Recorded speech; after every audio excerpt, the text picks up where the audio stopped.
ప్రత్యేక హోదా కోసం పోరాడుతున్నామంటాడు. కానీ ప్రత్యేక హోదా, ఇతర విభజన హామీల విషయంలో మోదీని ఒక్క మాట అనడు. అన్నిటికీ చంద్రబాబు నాయుడే కారణం అంటాడు.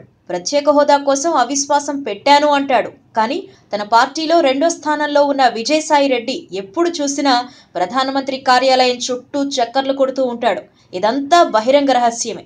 ఈ విషయంలో ఎవ్వరూ కూడా జగన్ను నమ్మట్లేదని, కేవలం వచ్చే ఎన్నికల్లో ఎక్కువ సీట్ల కోసమే భాజపా తెలుగుదేశం పార్టీని వదిలి వైకాపాతో జతకడుతోందని జనం భావిస్తున్నట్టు సర్వేలు చెబుతున్నాయి. అయితే ఆంధ్ర రాష్ట్రం భాజపాపై పోరాటంలో భాగంగా కర్ణాటక ఎన్నికలను అవకాశంగా తీసుకుంది.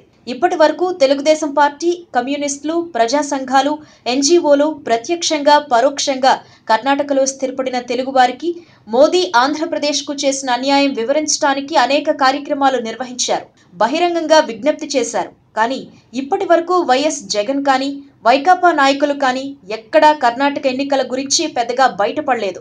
అదే సమయంలో జగన్ కర్ణాటకలో భాజపా గెలవడానికి తెర వెనుక నుండి తన వంతు ప్రయత్నం చేస్తున్నట్టు అనేక వార్తలు వెలువడ్డాయి. రాయలసీమ ప్రాంతం నుంచి వైసీపీ కార్యకర్తలు కర్ణాటక తరలి వెళ్లినట్లు కూడా ధృవీకరించబడని వార్తలు సోషల్ మీడియాలో వైరల్ అయ్యాయి. ఇప్పుడు వైఎస్ జగన్ కు తన విశ్వసనీయతను నిరూపించుకునే ఒక అద్భుతమైన అవకాశం ఉంది. అదేంటంటే కర్ణాటక ఎన్నికలకు ఇంకా 4 రోజుల సమయం మాత్రమే ఉంది. ఈ సమయంలో జగన్ బహిరంగంగా కర్ణాటకలో ఉన్న తెలుగు ప్రజలకి, ఇతర దక్షిణ భారత దేశవాసులకు భాజపా ఆంధ్రాకు చేసిన అన్యాయం వివరిస్తూ భాజపాను ఓడించాలి అని విజ్ఞప్తి చేయాలి.